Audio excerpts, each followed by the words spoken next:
नमस्कार। मैं सुजीत कुमार राय, संस्कृत शिक्षक, आपके अपने YouTube चैनल संस्कृतानुराग पर आप सबों का स्वागत करता हूं। छात्रों, आज हम लोग NCERT द्वारा संचालित 9वीं कक्षा की संस्कृत की पाठ्य पुस्तक सेमुसी भाग 1 के प्रथम पाठ भारती वसंत गीति का अध्ययन करेंगे। तो आइए हम लोग आज के अपने विषय पर आते हैं। आज के पाठ का नाम है भारती वसंत गीति।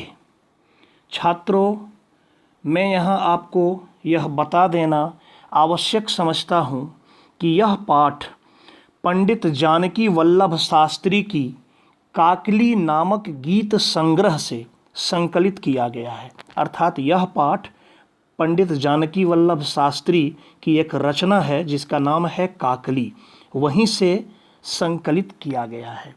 इस पाठ में प्रकृति के सौंदर्य का वर्णन है, प्रकृति की सुंदरता का यहाँ अद्भुत वर्णन किया गया है और प्रकृति की सुंदरता के वर्णन या प्रकृति के सौंदर्य को देखकर माँ सरस्वती से मधुर स्वर में वीणा वादन के लिए कवि आग्रह कर रहे हैं। तो उसी से संबंधित यहाँ श्लोक दिए हुए हैं। तो आइए हम पहले श्लोक पर आते हैं। निनादय नवीनामये वाणी वीणाम मृदुम गाय गीतिम ललित नीति लीनाम मधुर मंजरी पिंजरी भूतमाला वसंते लसंति ही सरसा रसाला कलापाह ललित कोकिला काकलीनाम निनादय नवीनामये वाणी वीणाम। यहाँ कवि कह रहे हैं, देखिए संबोधन है वाणी, हे वाणी अर्थात हे माँ सरस्वती, हे देवी सरस्वती, निनादय नवीनामये वीणाम, आप अपनी नवीन वीणा को बजाइए। और क्या है?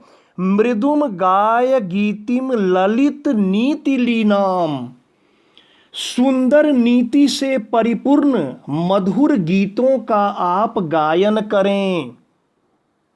मृदुम गाय गीतिम ललित नीति लीनाम अर्थात सुंदर नीति से युक्त मधुर गीतों का आप गान करें। वसंते लसंती ही सरसा रसाला, रसाल कहते हैं आम को।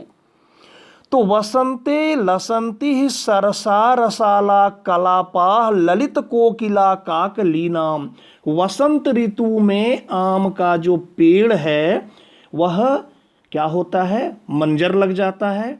तो मधुर मंजरियों से पीला होकर शोभायमान हो रहा है। देखिए कवि यहाँ कहना चाह रहे हैं कि वसंत का इतना सुंदर दृश्य है, तो इन सुंदर दृश्यों को देखकर आप अपनी वीणा को बजाइए। तो सिर्फ इतना ही नहीं कि आम के पेड़ में मंजर से वह पीला हो गया है, बल्कि क्या है अंतिम पंक्ति में? कलापाह ललित कोकिला काकली नाम, कोयल की काकली, कोयल जो कू की आवाज करती है उसे कहते हैं काकली। तो कोयल की मधुर काकली से सभी दिशाएं गूंज रही है, सभी दिशाएं गुंजायमान हो रही हैं। अतः हे सरस्वती, आप अपनी नवीन वीणा को बजाइए। दूसरे श्लोक पर आते हैं। वहती मंद मंदम सनीरे समीरे, वहती मंद मंदम सनीरे समीरे कालिंदात्म जाया सवा नीर तीरे नताम पंक्तिम आलोक्य मधु माधवी नाम। यहाँ कह रहे हैं कि वहती, वहती मतलब बह रही है। कैसे बह रही है? मंद मंदम, मंद मंद, समीर, समीर मतलब हवा। कैसी हवा है? सौ नीरे, उस हवा में जलकण भी हैं, अर्थात जल से युक्त 100 नीरे, नीर मतलब पानी, सौ सहित, मतलब जल की बूंदों से युक्त हवा बह रही है। और कालिंदात्म जाया सवा नीर तीरे, कालिंदी यमुना को कहते हैं कि यमुना नदी के सवा नीर तीरे, बेंत की लताओं से युक्त तट पर, पुनः आ जाइए प्रथम पंक्ति में, जल की बूंदों से युक्त मंद मंद हवा बह रही है।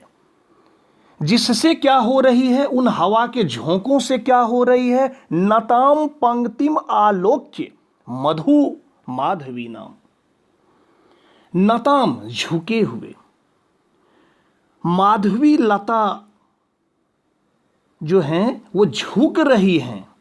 तो ये जो मधुर दृश्य है, ये जो मनभावन दृश्य है, इन मनभावन दृश्य को देखकर हे मां सरस्वती आप अपनी मधुर वीणा को बजाइए। तीसरे श्लोक पर आते हैं। ललित पल्लवे पादप पुष्प पुंजे मलय मारुतो चुंबिते मंजु कुंजे स्वनंतिम ततिम प्रेक्ष्य मलिना मलिनाम।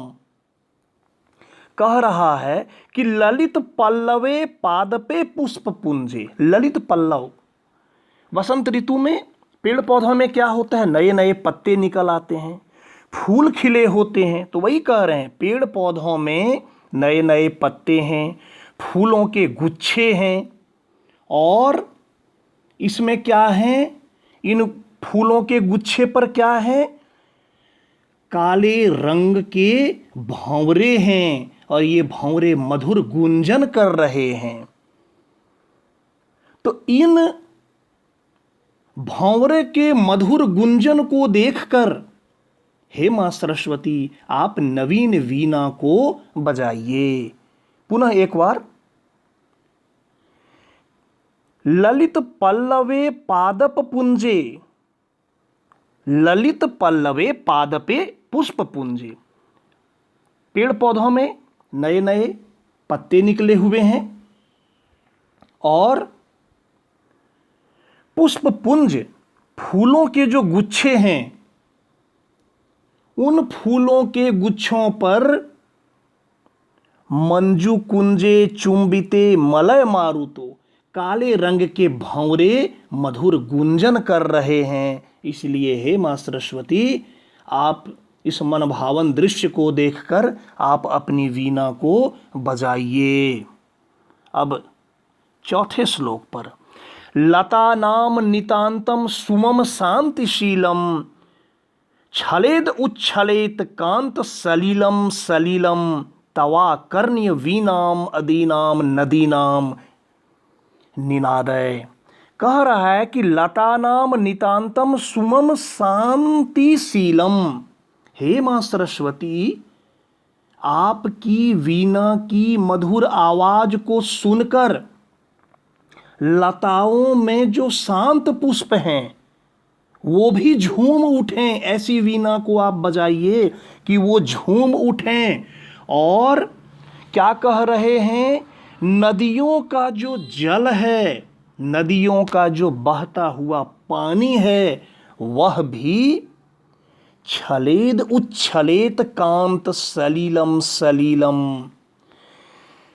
कह रहे हैं कि चलेत उच्छलेत कांत सलीलम सलीलम, नदियों का जो चलता हुआ बहता हुआ जो पानी है वह भी क्रीड़ा करता हुआ, खेल करता हुआ आपकी वीणा की आवाज को सुनकर वह उछल पड़े। आप इस प्रकार की वीणा का वादन कीजिए। तो ये था पहला पाठ। इसमें देखिए शब्दार्थ दिए हुए हैं। शब्दार्थ को यदि आप याद कर लेंगे तो आपके लिए अच्छा होगा। आगे अभ्यास कार्य हैं। अभ्यास कार्य की चर्चा मैं संक्षेप में कर देना चाहता हूँ। यहाँ देखिए, एक पदेन उत्तरम लिखत, मतलब इसका उत्तर आपको एक पद में लिखना है। एक दो प्रश्नों का उत्तर भी मैं बता देना चाहता हूँ। जैसे देखिए, पहला है कवि काम संबोधयति, कवि किसे संबोधित कर रहे हैं, तो आप समझ पा रहे हैं, कवि यहाँ माँ सरस्वती को संबोधित कर रहे हैं। सरस्वती के लिए क्या शब्द था? वाणी था। तो कवि वाणीम संबोधयति। अब है कि कवि वाणीम काम वादयितुम प्रार्थयति, कवि वाणी से क्या बजाने के लिए प्रार्थना कर रहे हैं? तो वीणा बजाने के लिए। तो वीणाम वादयितुम, तो सिर्फ वीणाम लिख दीजिएगा। कीदृशीम वीणाम निनादयितुम प्रार्थयति, कैसी वीणा को बजाने के लिए?